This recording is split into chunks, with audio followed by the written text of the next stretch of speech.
Λοιπόν, θα συνεχίσουμε τώρα με το σκοπό που είναι ευρέως γνωστός ως ο φέτος. Ο φέτος. Το οποίο είναι ξαδερφάκι του σκοπού που παίξαμε πριν.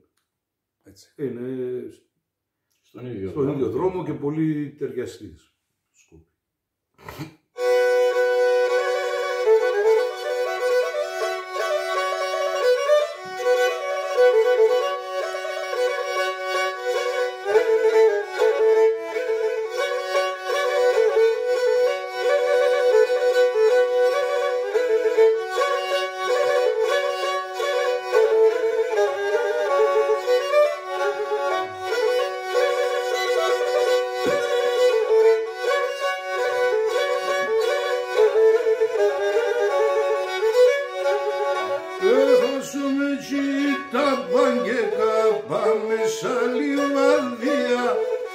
Άσουμε τα μπαγκεκά, πάμε σαν λιβαδία, μάθαμε βάλαλα εφτάει, ο φέτος ήθελατε αστεία, μάθαμε βάλαλα εφτάει, ο φέτος ήθελατε αστεία, πάτω και προσκυνώσε και το έλα που λύμψε με τεράνα να ρώσες δεν ρώσε.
Λύμψε με τεράνα να ρώσες δεν ρώσε.